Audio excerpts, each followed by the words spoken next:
রমাদান আল মুবারক আসছে। আত্মশুদ্ধির মাস, আত্মসংশোধনের মাস, শুদ্ধাচারের মাস, নিজেকে আলোকিত করবার মাস। এই রমাদানুল মুবারকে আমাদের কি করণীয়, কি বর্জনীয়, what to do and what not to do, এই টপিকসের উপর কিছু কথা আপনাদের সামনে উপস্থাপন করব ইনশাআল্লাহ। ওমা তৌফিকে ইল্লা বিল্লাহ। আল্লাহ তাআলা ইরশাদ করছেন, শাহরু রমাদান আল্লাযী উনজিলা ফীহিল কুরআনু হুদাল লিন্নাস ওয়া বাইনাতিম মিনাল হুদা ওয়াল ফুরকান। আল্লাহ বলেন, রমাদান এমন একটা মাস যে মাসে কোরআন নাজিল করা হয়েছে। আর এই কোরআন হচ্ছে বিশ্ব মানবের জন্য পথ নির্দেশিকা, হেদায়েতের সুস্পষ্ট বর্ণনা এবং সত্য মিথ্যা পৃথক করার আসমানি মানদণ্ড রূপে জামিনে আমাদের জন্য কোরআন নাজিল করেছে কে? আওয়াজ করে বলেন তো, আল্লাহর নাজিল করা এই কোরআনে কোনো ভুল আছে? সন্দেহ আছে? সংশয় আছে? বিয়ন্ডলেস, বাউন্ডলেস, বটমলেস, এমন কিতাব যেটা পড়ে গবেষণা করে এর তথ্য, উপাত্ত, ইনফরমেশন, লেসন নিয়ে শেষ করা যায় না। সুবহানাল্লাহ। আল্লাহ বলেন, এই কোরআনকে আমি রমাদানে নাজিল করেছি, যেটা বিশ্ব মানবের জন্য পথ নির্দেশিকা। এতে আছে হেদায়েতের সুস্পষ্ট বর্ণনা আর সত্য মিথ্যা পার্থক্য করার মানদণ্ড, কোনটা সত্য কোনটা মিথ্যা এটা কোরআন দিয়ে ডিফারেন্সিয়েট করা যায়। কোরআন হচ্ছে ফুরকান, to differentiate between right and wrong. কোনটা সত্য কোনটা মিথ্যা, কোনটা ভুল কোনটা নির্ভুল, এটা কোরআন দিয়ে যাচাই করা যায়। চিল্লায় বলেন ঠিক কিনা? এজন্য এই কোরআন দিয়ে আমাদের জীবন সাজাতে হবে। কোরআন দিয়ে জীবন না সাজালে জীবন আলোকিত হয় না। কোরআন দিয়ে পরিবার না সাজালে পরিবার আলোকিত হয় না।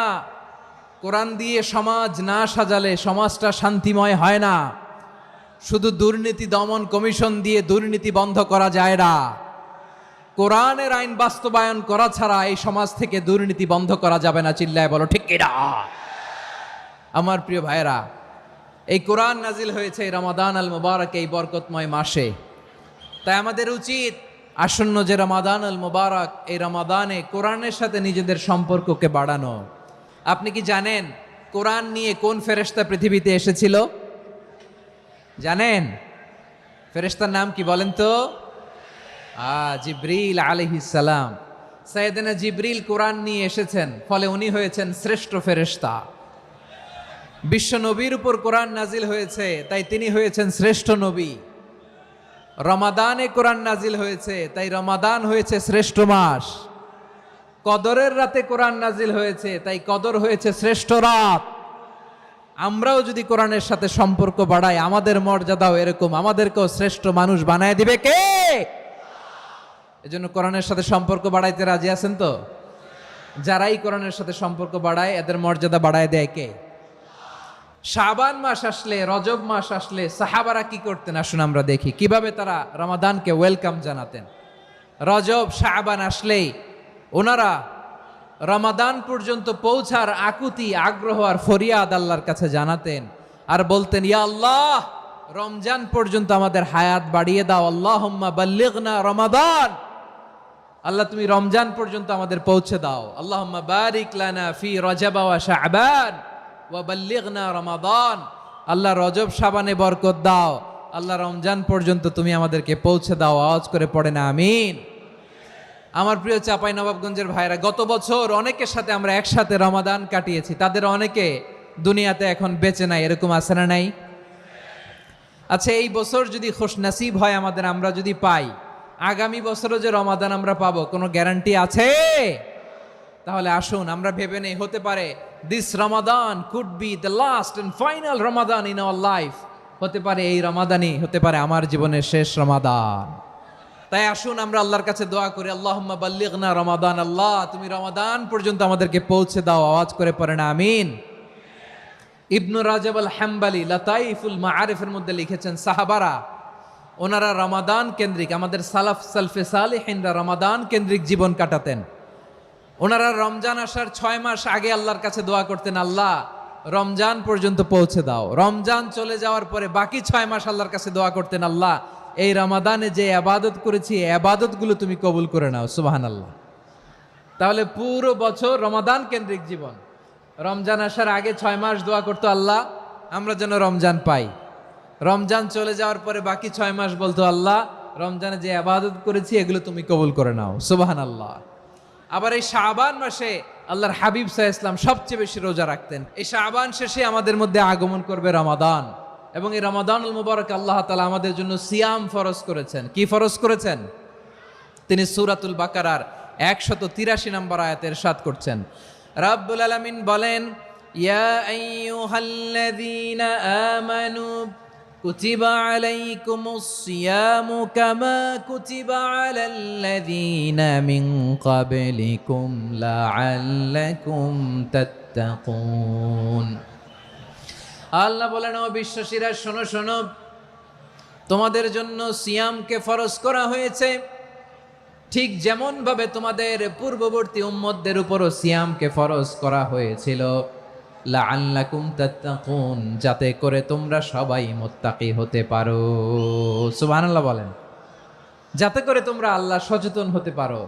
তাহলে সিয়ামকে, এই সামনে যে রমাদান আসতেছে আমার প্রিয় ভাইয়েরা, এই পুরো রমাদান ব্যাপী সিয়াম সাধন করা, সিয়াম পালন করাকে আমাদের জন্য ফরজ করে দিয়েছে কে?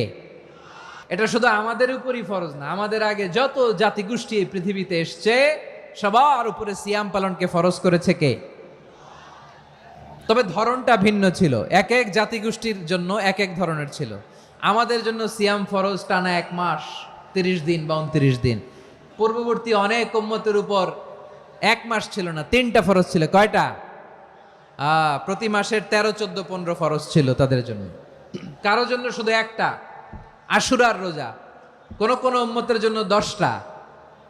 কোন কোন উম্মতের জন্য রোজা ফরজ ছিল মৌনতার রোজা, আরবিতে বলে সৌমুল ইনসাত, মানে সারাদিন খেতে পারবে, পান করতে পারবে, স্ত্রীর সাথে মেলামেশা করতে পারবে, কিন্তু কথা বলতে পারবে না। কথা বললেই তাদের রোজা ভেঙে যেতে, পড়েন সুবহানাল্লাহ। কি অদ্ভুত ব্যাপার, মৌন সম্মতির রোজা। যেমনটি সাইয়্যিদাতুনা মারিয়াম আলাইহিস সালাম বলেছেন, ইন্নী নাযারতু লির-রাহমানি সাওমা ফালান উকাল্লিমাল ইয়াওমা ইনসিয়া। তিনি বলেছেন, আজকে আমি রহমানের জন্য, মানে আল্লাহর জন্য রোজা মানত করেছি, আজকে আমি কারোর সাথে কথা বলতে পারবো না। তো রোজা রাখলে কথা বলতে পারবে না কেন? কারণ ওই শরীয়তে রোজার বিধান ছিল সকাল থেকে সন্ধ্যা খেতে পারবেন, পান করতে পারবেন, কিন্তু কথা বলতে পারবেন না। কথা বললেই রোজা ভেঙে যেত। সুবহানাল্লাহ বলেন। তাহলে সব জাতিগোষ্ঠীর উপরে রোজা ফরজ ছিল, কিন্তু ধরনটা ভিন্ন ছিল। মজার ব্যাপার হচ্ছে, আপনি বর্তমানেও বিভিন্ন ধর্মের দিকে তাকান, বৌদ্ধ ধর্ম, হিন্দু ধর্ম, খ্রিস্ট ধর্ম, তাদের মধ্যেও রোজা আছে। ইংরেজরা, খ্রিস্টানরা এটাকে বলে ফাস্টিং। কি বলে? ফাস্টিং। আমাদের হিন্দু ভাইয়েরা বলে উপবাস। তারা কি বলে? উপবাস। আবার এখন আন্দোলনেরও একটা মাধ্যম হয়েছে এটা, না খেয়ে থাকা, এটারে বলে অনশন। এটারে কি বলে? অনশন ধর্মঘট। মানে আমাদের দাবি না মানলে আমরা খাবো না, রোজা রাখলাম। তারপরে আধুনিক বিজ্ঞান এটার একটা নাম দিয়েছে না খেয়ে থাকাকে, অটোফিজি। কি বলে? অটোফিজি। জাপানের এক চিকিৎসা বিজ্ঞানী এই অটোফিজির উপর গবেষণা করে সে নোবেল পেয়েছে। এজন্য আল্লাহ তাআলা আমাদের জন্য গোটা রমাদানে এই সিয়ামকে ফরজ করে দিয়েছেন। আওয়াজ করে বলেন আল্লাহু আকবার। রাব্বুল আলামিন বলেন, ইয়া আইয়ুহাল্লাযীনা আমানু কুতিবা আলাইকুমুস সিয়াম, সিয়ামকে তোমাদের উপরে ফরজ করা হয়েছে, কামা কুতিবা আলাল্লাযীনা মিন ক্বাবলিকুম, যেমনি তোমাদের পূর্ববর্তীদের উপর রোজা ফরজ করা হয়েছিল, লাআল্লাকুম তাত্তাকুন, যাতে করে তোমরা আল্লাহ সচেতন হতে পারো, যাতে করে তোমরা মুত্তাকি হতে পারো। লাআল্লাকুম তাত্তাকুন, যাতে করে আমরা আল্লাহ সচেতন হতে পারি, আল্লাহ কনসিয়াসনেস আমাদের মধ্যে গ্রো করে। এটা হচ্ছে রোজার প্রাইম অবজেক্টিভ। অনেকে জিজ্ঞেস করলে অনেকে বলে রোজার মূল উদ্দেশ্য হচ্ছে না খেয়ে থাকা। না। অনেকে বলে গরিবদের কষ্ট অনুধাবন করা রোজার উদ্দেশ্য। না। রোজার উদ্দেশ্য কি, সিয়াম পালনের উদ্দেশ্য কি, এটা আল্লাহ তাআলা স্পষ্ট এই আয়াতের পেছনে বলেছেন যে লাআল্লাকুম তাত্তাকুন, যাতে করে তোমরা আল্লাহ সচেতন হতে পারো, আল্লাহ ভীতি তোমাদের মধ্যে গ্রো করে, গড কনসিয়াসনেস, আল্লাহ কনসিয়াসনেস, আল্লাহ সচেতনতা যেন বাড়ে, দ্য সেন্স অফ অ্যাকাউন্টেবিলিটি আল্লাহর সুপ্রিম কোর্টের কাঠগড়া এই দুনিয়াতে আমি যাই করলাম তার সবকিছু যে পাই টু পাই হিসাব দিতে হবে। এই sense, to enhance the sense that what ever we do Allah is watching me. আপনি যাই করেন কেউ দেখে না, কিন্তু দেখে কে? শুরুতেই তো জিজ্ঞেস করেছিলাম যে কেউ যেটা দেখে না সেটা দেখেন কে? কেউ যেটা শোনে না সেটা শোনেন কে? এর নাম হচ্ছে লাআল্লাকুম তাত্তাকুন, যাতে করে তোমরা আল্লাহ সচেতন হতে পারো, আল্লাহ ভীরু হতে পারো। দুনিয়ার কেউ দেখে না, কিন্তু আল্লাহ দেখে। এটাই রোজার মূল শিক্ষা। আমার প্রিয় ভাইরা, আপনি লুকিয়ে লুকিয়ে ঘরের ভেতরে অন্যায় করেছেন, পাপ করেছেন, আপনার বাবা দেখে নাই, মা দেখে নাই, স্ত্রী দেখে নাই, কিন্তু দেখেছে কে? আল্লাহর চোখ ফাঁকি দেয়া যায়? আচ্ছা, বুঝে থাকলে বলেন তো, সিসি ক্যামেরার চোখ ফাঁকি দেয়া যায় কি যায় না? পুলিশের চোখ, র্যাবের চোখ, বিমানবন্দরে কাস্টমস অফিসারের চোখ, কিন্তু আমার আল্লাহর চোখ। এই সেন্সটা নিয়ে আসা নিজের মধ্যে, আমি what ever I do Allah is watching me, যাই করি আল্লাহ দেখে। লাআল্লাকুম তাত্তাকুন। রমাদানের রোজা, ইফতারি, সিয়াম, ইবাদত সব কিছুর মধ্য দিয়ে আপনাকে খেয়াল করতে হবে যে লাআল্লাকুম তাত্তাকুন এই স্ট্যান্ডার্ড এটা অ্যাচিভ হচ্ছে কিনা আমাদের, যাতে করে তোমরা মুত্তাকি হতে পারো, আল্লাহ ভীরু হতে পারো। তাকওয়া, এটা হচ্ছে the essence of Islam. What is তাকওয়া? তাকওয়া মানে কি? তাকওয়ার সংজ্ঞা অনেকে অনেকভাবে দিয়েছেন। আমি সরাসরি সাহাবাদের কাছ থেকে একটা সংজ্ঞা আপনাদের শোনাচ্ছি। ওমরে ফারুক রাদিয়াল্লাহু তাআলা আনহু উবাই ইবনে কাব রাদিয়াল্লাহু তাআলা আনহুকে জিজ্ঞেস করেছিলেন, ইয়া উবাই মা হুয়া তাকওয়া? হে উবাই, তাকওয়া কি? তাকওয়া কাকে বলে? উবাই ইবনে কাব তিনি প্রশ্নের উত্তর না দিয়ে উনিও আবার প্রশ্ন ছুড়লেন। তিনি বললেন, ইয়া আমিরাল মুমিনিন, আমা সালাকতা তরিকান যা শাউক? আপনি কি কাঁটাযুক্ত রাস্তা দিয়ে মরুভূমিতে কখনো হেঁটেছেন? যে রাস্তার চারদিকে ক্যাকটাস, গুলমলতার কাঁটা, হেঁটেছেন? ওমরে ফারুক বললেন, নাম, হেঁটেছি। বালা, হেঁটেছি। কাইফা আমিলতা, কিভাবে হেঁটেছেন? ওমরে ফারুক বললেন, শাম্মারতু ওয়াজতাহাত্তু, আমি আমার জামা, জুব্বা আর চাদর আটোসাটো করে গায়ের সাথে এমন ভাবে মিলিয়ে রেখেছি, এমন সাবধানে হেঁটেছি যাতে করে মরুভূমির ক্যাকটাসের গুলমলতার কাঁটা আমার গায়ে বিঁধে না যায়। উবাই ইবনে কাব বললেন, ফাযালিকা হুয়া তাকওয়া। আরে তাহলে আপনি তো ঠিকই জানেন তাকওয়া মানে কি, এটাই তো তাকওয়া।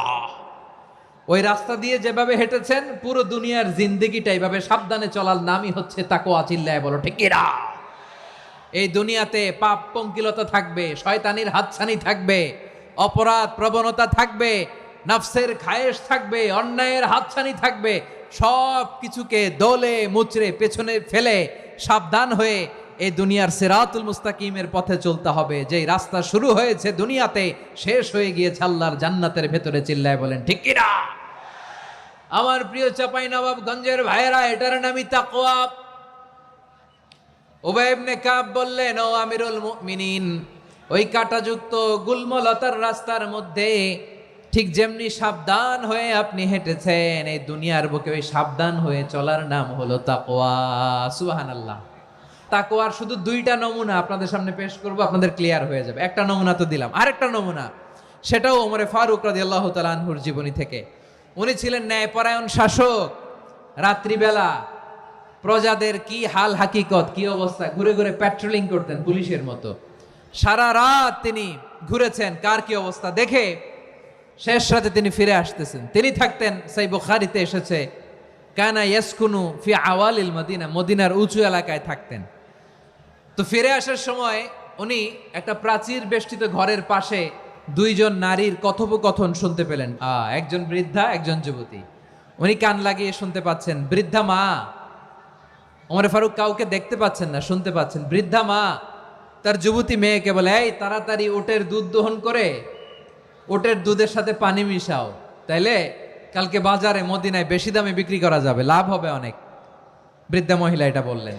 যুবতী মেয়ে উত্তরে বলে, মা আপনি জানেন না আমিরুল মুমিনিন খলিফাতুল মুসলিমিন ওমরে ফারুক দুধে পানি মিশানোকে দণ্ডনীয় অপরাধ বলে ঘোষণা দিয়েছে, জানেন না?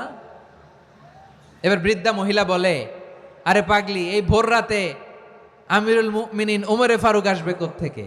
উনি আসবে কোত্থেকে? ওনার পাইক পেয়াদা সিকিউরিটি আসবে কোত্থেকে? কেউ দেখবে না। আরে কেউ দেখবে না, তাড়াতাড়ি দুধের সাথে পানি মেশাও। এই কথা যখন মা বলেছে, যুবতী মেয়েটা চমৎকার একটা উত্তর দিয়েছে।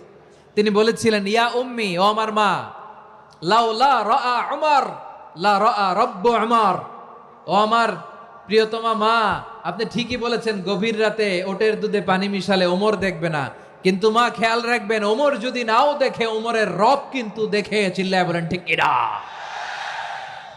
দিস ইজ কল্ড তাকওয়া। এজন্য রব্বুল আলামিন বলেন, লা তুদরিকুহুল আবসার ওয়া হুয়া ইউদরিকুল আবসার ওয়া হুয়াল লাতীফুল খাবীর। তিনি এমন সত্তা, দুনিয়ার কোন চোখ তাকে দেখে না, কিন্তু দুনিয়ার সবগুলো চোখকে, সব মানুষের অ্যাক্টিভিটিসকে, আরশের উপর থেকে সব কিছু মুহূর্তে মুহূর্তে দেখতে পান কে? তাহলে তাকওয়া কারে বলে বুঝতে পারছেন? দুনিয়াতে সাবধানে চলার নাম তাকওয়া। কেউ দেখে না, কিন্তু আল্লাহ দেখে। এই সেন্স, এই জবাবদিহিতার ভয়, দ্য সেন্স অফ অ্যাকাউন্টেবিলিটি, এই সেন্স নিজের মধ্যে গ্রো করার নাম হচ্ছে তাকওয়া। আর এই সিয়াম পালন করার প্রাইম অবজেক্টিভ অফ সিয়াম হচ্ছে লাআল্লাকুম তাত্তাকুন। আওয়াজ করে বলেন, লাআল্লাকুম তাত্তাকুন। আমার প্রিয় ভাইয়েরা, এই আসন্ন রমাদান, এটা এমন এক বরকতের মাস, যে মাসে আমরা নিজেদের নাফসের উপর নিয়ন্ত্রণ প্রতিষ্ঠা করি। সারা বছর নাফস আমাদেরকে নিয়ন্ত্রণ করে, আর রমাদানে আমরা নাফসকে নিয়ন্ত্রণ করি। কথা বুঝতেছেন? সারা বছর নাফস আমাদেরকে নিয়ন্ত্রণ করে। এই যে এখন আমার খেতে মনে চাইলে যে খেজুর রাখা, আমি খেজুর খেতে পারবো, নাটস আছে, বাদাম খাইতে পারি। খাইতে মন চাইলে পানি, আমার রুহুটা চায়, আমার নাফসটা খেতে চায়, আমি খেতে পারি, পান করতে পারি। বিবাহিতরা দিনের বেলায় স্ত্রীর সাথে মেলামেশা করতে চাইলে করতে পারে, কিন্তু রমাদানে দিনের বেলায় খেতে মনে চায়, কিন্তু আমরা খাই। আমার প্রবৃত্তি খেতে চায়, কিন্তু প্রবৃত্তির কথা আমরা শুনি। তৃষ্ণায় গলা ফেটে যায়, গলার ছাতি ফেটে যায়, কিন্তু এক ঢোক পানিকে আমরা গিলি। বিবাহিতরা দিনের বেলা স্ত্রীর সাথে কি মেলামেশায় যায়? না। তার মানে সারা বছর নফস আমাদেরকে নিয়ন্ত্রণ করে, আর রমাদানে নফসের উপর আমরা নিয়ন্ত্রণ প্রতিষ্ঠা করি। নফসের লাগাম আমরা রমাদানে টেনে ধরে। চিল্লায় বলেন ঠিক কিনা? এজন্য আমার প্রিয় ভাইয়েরা, নফসের উপর নিয়ন্ত্রণ নিতে চাইলে রমাদানের রোজার কোনো বিকল্প নাই। এটা এমন মাস, যে মাসের ফজিলতেরও কোনো শেষ নাই। এই মাসকে বলা হয় দ্য মান্থ অফ হোপ। এটা আশা জাগানিয়া মাস। রমজানের কথা শুনলে আশা জাগে না হৃদয়ে? ইদা জাআ রমাদান ফুতিহাত আবওয়াবুস সামা ওয়া গুল্লিকাত আবওয়াবু জাহান্নাম ওয়া সুফিদাতিশ শায়াতিন। রমাদান আসলে আকাশের দরজাগুলো খুলে দেওয়া হয়, মানে জান্নাতের। জাহান্নামের দরজাগুলোকে লক করে দেওয়া হয়, শয়তানকে চেইন আপ করা হয়। ইবাদত করলে শুধু করতেই মনে চায়। চিল্লায় বলেন না সুবহানাল্লাহ। রমজানে ইবাদতে যেই মজা পাওয়া যায়, সারা বছর অন্য কোনো মাসে এই মজা আপনি পান? আমার চাঁপাইনবাবগঞ্জের ভাইরা আওয়াজ করে বলেন না, রমজানে ইবাদতে যেই মজা অন্য মাসে এটা পান? কারণ রমজানে ইবাদত করলে সওয়াবও বেশি, ইবাদতের একটা পরিবেশ থাকে, ঠিক কিনা বলেন? অন্য মাসে ইবাদত করলে এর সওয়াব পাওয়া যায় গাণিতিক হারে, রমজানে ইবাদত করলে সওয়াব বাড়তে থাকে জ্যামিতিক হারে। সুবহানাল্লাহ কইবেন না? অন্য মাসে সওয়াব বাড়ে গাণিতিক হারে, রমাদানে ইবাদত করলে সওয়াব বাড়ে কিভাবে? জ্যামিতিক হারে বাড়ে। দেখেন, রমাদানে একটা নফল করলে ফরজের সমান সওয়াব, একটা ফরজ করলে 70 থেকে 700 গুণ সওয়াব। রমজানে উমরা করলে হজের সমান সওয়াব। দ্য মান্থ অফ হোপ, আশা জাগানিয়া মাস। এই মাস আমাদেরকে হোপফুল করে, আশাবাদী করে। রমাদান যেমনি দ্য মান্থ অফ হোপ, আশা জাগানিয়া মাস, এট দ্য সেম টাইম এই রমাদান হচ্ছে মান্থ অফ ওয়ার্নিং, একটা ওয়ার্নিং এর মাস। নবী যেমনি আশা জাগাইছে, আবার ওয়ার্নিং দিয়েও গেছে, খবরদার। ওয়ার্নিংটা কেমন? আল্লাহর হাবিব সাল্লাল্লাহু আলাইহি ওয়াসাল্লাম মসজিদে নববীর ভেতরে, হঠাৎ তিনি মসজিদে নববীর মিম্বারে পা রেখে বললেন আমিন। দ্বিতীয় ধাপে পা রেখে বললেন আমিন, তৃতীয় ধাপে পা রেখে বললেন আমিন। সাহাবারা অবাক হয়ে বললেন, ইয়া রাসূলুল্লাহ, ইয়া হাবিবাল্লাহ, 3 বার শুধু আমিন আমিন পড়লেন, কেন পড়লেন আমরা কিছু জানি না, আমাদেরকে জানিয়ে দেন কেন আপনি 3 বার আমিন বললেন। রাহমাতাল লিল আলামিন আল্লাহর হাবিব বললেন, ও আমার প্রাণের সাহাবীরা, আমি যখন মসজিদে নববীর মিম্বারের প্রথম ধাপে পা রেখেছি, সাইয়েদনা জিবরিল এসে আমাকে বলেছে, ও নবী, আপনার নাম শুনে যে ব্যক্তি আপনার উপর দুরূদ পড়ে না তার ধ্বংস। আপনি বলেন আমিন। আমি বলেছি আমিন। দ্বিতীয় ধাপে পা রাখার পর সাইয়েদনা জিবরিল বললেন, ইয়া রাসূলুল্লাহ, মাতা পিতাকে বার্ধক্য অবস্থায় পেয়ে তাদের সেবা করে, তাদের সাথে সদাচরণ করে যে সন্তান জান্নাত কামাতে পারলো না, তার জন্য ধ্বংস। আপনি বলেন আমিন। আমি বলেছি আমিন। আবার মিম্বারের তৃতীয় ধাপে ঠিক যখনই আমি পা রাখলাম, সাইয়েদনা জিব্রাইল বললেন, নবী, রমজান মাস পাওয়ার পরে এই মাসে ইবাদত করে যে ব্যক্তি নিজের গুনাহ মাফ করাতে পারলো না, তার জন্য ধ্বংস। আপনি আওয়াজ করে পড়েন আমিন। কত বড় ধমক, কত বড় ওয়ার্নিং দেখছেন! যে রমাদান পেয়েছে কিন্তু রমাদানের ইবাদত করার মধ্য দিয়ে সে নিজেকে জাহান্নাম থেকে মুক্ত বানাতে পারলো না, তার উপর আল্লাহ লানত, তার জন্য ধ্বংস। সাইয়েদনা জিব্রাইল বলেছেন আমিন, স্বয়ং বিশ্বনবীও বলেছেন আমিন। আওয়াজ করে পড়েন নাউযুবিল্লাহ।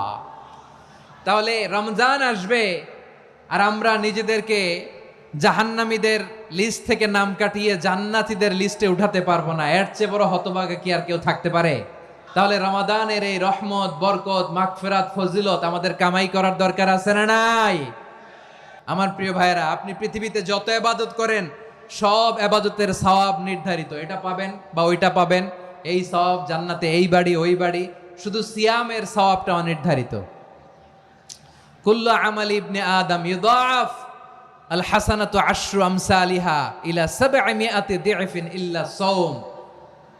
সব নেক আমলের সওয়াব বাড়তে বাড়তে 700 গুণ, কিন্তু রোজা ছাড়া। রোজার সওয়াব কি হবে? বান্দা খালি রোজা রাখে, ফেরেশতারা কিছু লিখতে পারে না আমল নামায়, কারণ আল্লাহ বলে এটা কিছু লিখিস না, কারণ আস-সাওমু লি, এই রোজা রাখছে আমার জন্য, ওয়া আনা আজজি বিহি, এই রোজার সওয়াব, প্রতিদান, অ্যাওয়ার্ড এটা কিয়ামতের দিন আমি আল্লাহ নিজ হাতে দেব, নিজ হাতে দেব। আরেক বর্ণনায় এসেছে ওয়া আনা উজজা বিহি, আমি আল্লাহ নিজেই হয়ে যাব রোজার প্রতিদান। সুবহানাল্লাহ পড়েন। আবার আল্লাহর হাবিব বলেন, ইন্না ফিল জান্নাতি সামানিয়াতু আবওয়াব, জান্নাতের দরজা মোট 8টা। ফিহা বাবুন ইউসাম্মা আর-রায়্যান, 8টা দরজার মধ্যে স্পেশাল একটা দরজা আছে, ওই দরজাটার নাম হলো আর-রায়্যান। রায়্যান দরজা, লা ইয়াদখুলুহু ইল্লা সাইমুন, রোজাদাররা ছাড়া কেউ ওই রায়্যান দরজা দিয়ে জান্নাতে ঢুকতে পারবে না। শুধু রোজাদারদের জন্য ওই দরজাটা খোলা থাকবে। দরজাটার নাম আর রায়্যান। শব্দটা কেমন লাগে? ভালো লাগে। অনাগত সন্তান যদি কারো আসে, ছেলে সন্তান, নাম রেখে দিয়েন আর রায়্যান। কি নাম? লা ইয়াদখুলুহু ইল্লা সাইমুন, রোজাদাররা ছাড়া কেউ ঢুকতে পারবে না।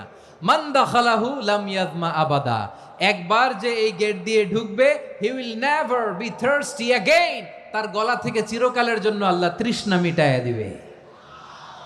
আমরা ওই রায়্যান দরজা দিয়ে সেদিন জান্নাতে ঢুকতে চাই কি চাই না?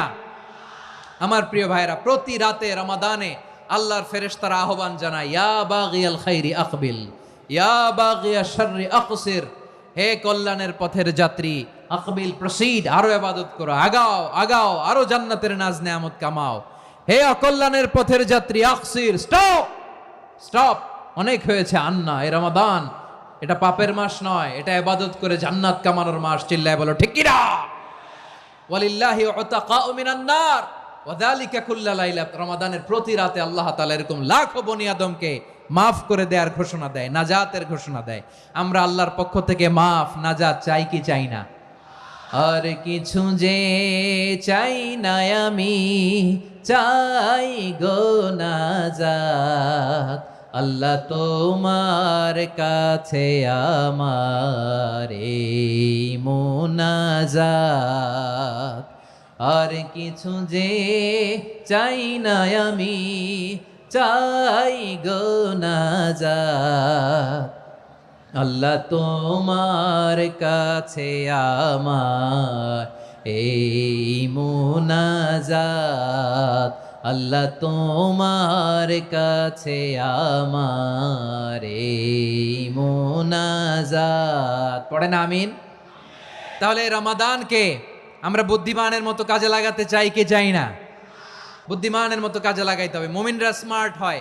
এই রমাদানে আমাদের কি করণীয়, কি বর্জনীয়, সংক্ষেপে 7টা করণীয় 7 মিনিটে, 7টা বর্জনীয় 7 মিনিটে বলে আমরা বিদায় নিব ইনশাআল্লাহ। বলেন, আসন্ন রমাদানে আমাদের 7টি করণীয়। 1 নাম্বার করণীয়, এই রমাদানকে আপনি কোরআনময় করে তুলুন। কোরআনময় করে তুলুন 2025-এর রমাদান। এই হচ্ছে আজকের প্রোগ্রামের স্লোগান। কোরআনময় করতে রাজি আছেন? কোরআন তেলাওয়াত করতে রাজি আছেন? আমার প্রিয় ভাইরা ধীরস্থির ভাবে কোরআন তেলাওয়াত করুন, তাড়াহুড়ো করে নয়। আনাস রাদিয়াল্লাহু তাআলা আনহু বলতেন, রুব্বা কারি লিল কোরআন ওয়াল কোরআন ইয়ালআনহু। কোরআনের অনেক কারি আছে যারা কোরআন পড়ে কিন্তু সওয়াব পায় না, বরং আল্লাহর কোরআন তার বিরুদ্ধে আল্লাহর দরবারে নালিশ করে আর লানত করতে থাকে। আমরা কি ওইরকম কোরআনের তেলাওয়াতকারী হতে চাই? না। ধীরস্থির ভাবে ওয়ারাত্তিলিল কোরআন তারতিলা, তারতিলের সাথে পড়বেন। বিষ্ণু ঈসা ইসলাম কানা ইয়ামুদ্দু সাওতাহু মাদ্দান, টেনে টেনে পড়তেন। আলহামদুলিল্লাহি রাব্বিল আলামিন আর রহমানির রহিম মালিকি ইয়াউমিদ্দিন ইয়্যাকা না'বুদু ওয়া ইয়্যাকা নাস্তাঈন اهدنا الصراط المستقيم صراط الذين أنعمت عليهم غير المغضوب عليهم ولا الضالين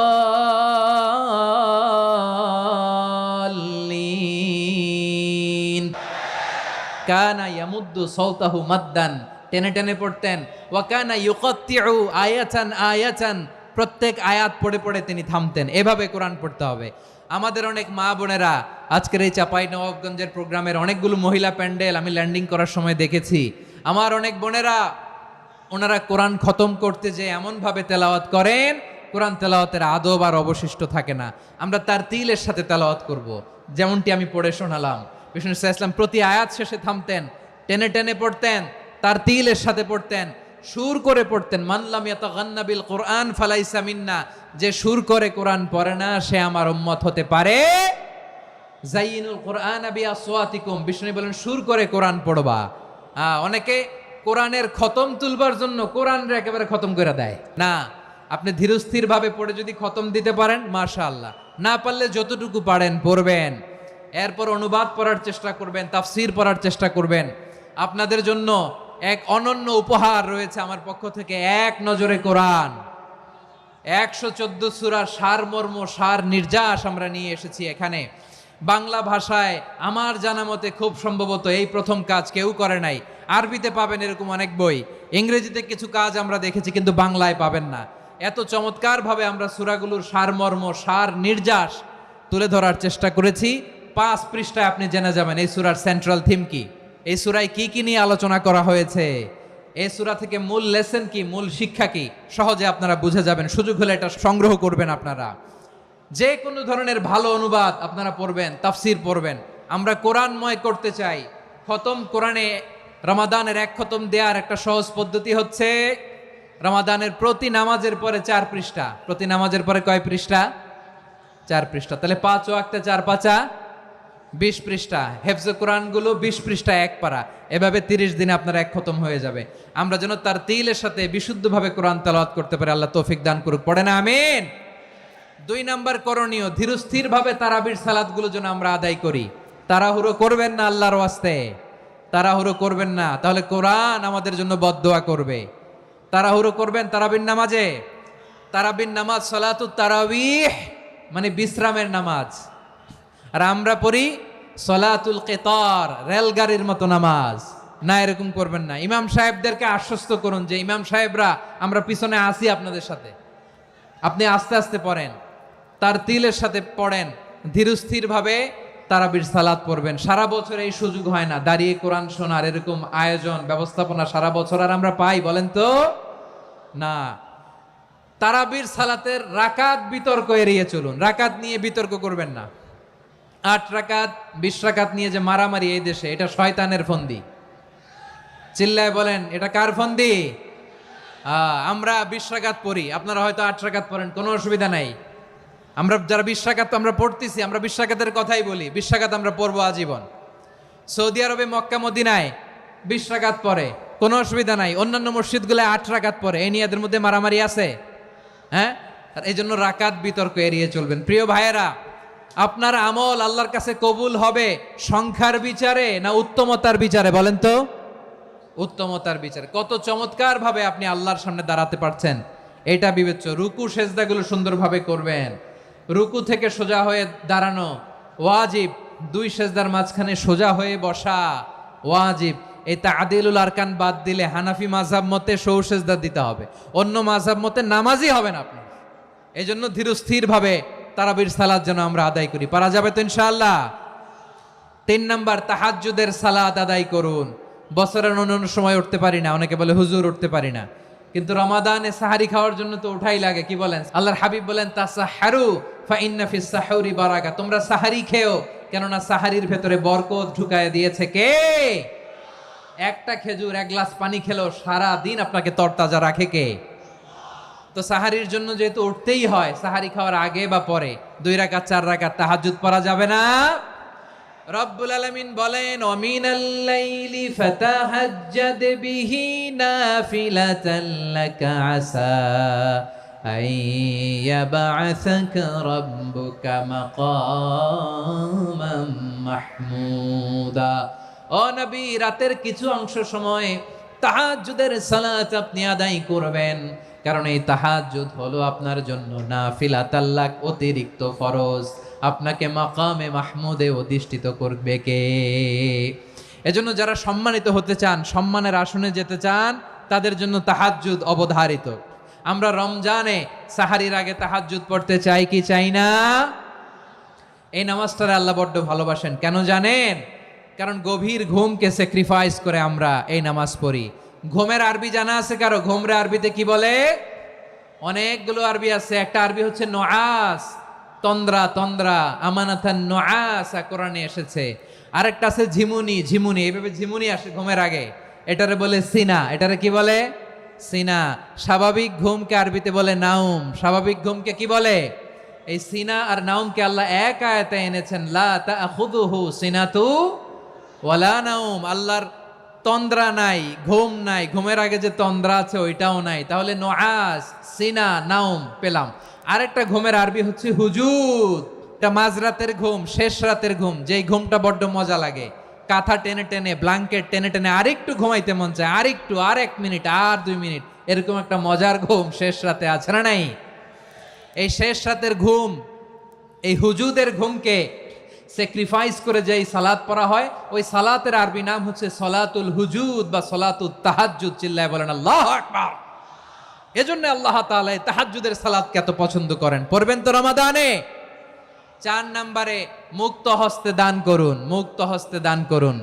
ওয়ামা আতাইতুম মিন যাকাতিন তুরিদুনা ওয়াজহাল্লাহি ফাউলাইকা হুমুল মুদঈফুন। তোমরা মনে করো না যাকাত দিলে তোমাদের সম্পদ কমে যায়, এটা ভেবো না। বরং তোমরা আল্লাহর খুশির জন্য যে যাকাত দাও, তারপরে তোমার যে সম্পদ থাকে ওই সম্পদের মধ্যে প্রবৃদ্ধি দান করে কে? আপনি মনে করছেন দিলে কমে নাকি বাড়ে? বাড়ে। যেটা দান করেন, কামাসালি হাব্বা আম্বাতাত সাবআ সানাবিলা ফি কুল্লি সুম্বুলাতিন মিয়াতি হাব্বা। 1 টাকা দান করলে এটা চারা বীজের মতো, রূপে দিলে 7টা শীষ, প্রতি শীষে হয় 100 শস্য দানা। আল্লাহ যারে চায় এরকম বাড়ায় দেয়, প্রবৃদ্ধি দেয়। সুবহানাল্লাহ। এজন্য মুক্ত হস্তে দান করতে রাজি আছেন? আগে আগে যাকাত ক্যালকুলেট করে রাখেন। আপনার যাকাত বর্ষ যদি পরেও হয়, দেরি করেও হয়, ধরেন যে প্রতি বছর মুহররমে দেন, আপনি আগে দিতে পারবেন। যাকাত অগ্রিম আদায় করা যায়। সুবহানাল্লাহ বলেন। বিষ্ণু ঈসা ইসলাম রমাদানে এত দান করতেন, কানা আজওয়াদান নাস, কিন্তু রমাদানে আজওয়াদুন নাস আজওয়াদু বিল খাইরি মিনার রিহিল মুরসালা। প্রবাহিত বাতাসের চেয়ে বিশ্বনবী আর অবদান্যতা বেড়ে যেত। প্রবাহিত বাতাস যেমনি সবাইরে বাতাস দেয়, আস্তিক নাস্তিক মুমিন কাফির সবাইকে শীতল করে দেয়, তেমনি নবীজির রমাদানের দান ছিল এমন, কেউ নবীর কাছে চেয়ে ফিরে গিয়েছে এর নজির নাই। জোরে বলেন সুবহানাল্লাহ। রমাদানে দান করব, ইফতার শেয়ার করব। কাউকে ইফতারি করালে সারাদিন রোজা রেখে তার যে সওয়াব, আপনি ইফতার করানোর কারণে আপনার আমলনামায় ওই সওয়াব আল্লাহ ঢুকায় দিবেন। পড়েন সুবহানাল্লাহ।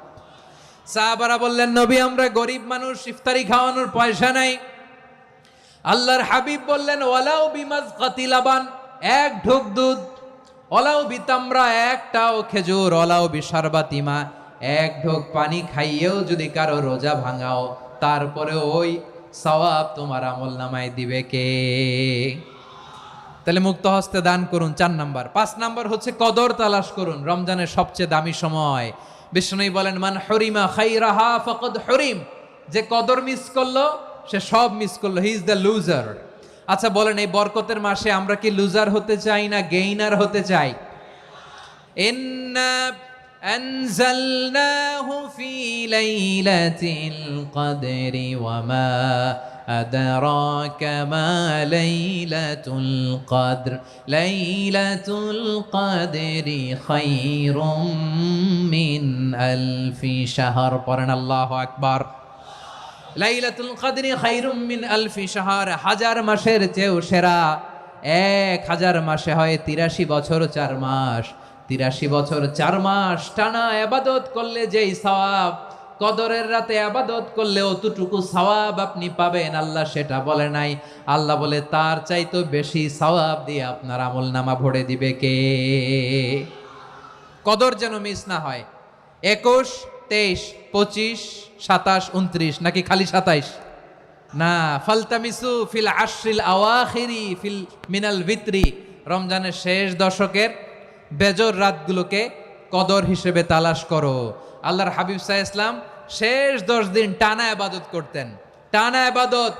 ইদা জাআল আশরু আহিয়াল লাইলা আইকাযা আহলা ওয়া জাদ্দা ওয়া শাদ্দাল মিজার, সারা রাত জেগে ইবাদতের নজির নবীজির নাই, শুধু রমজানের শেষ দশক ছাড়া। সুবহানাল্লাহ বলেন।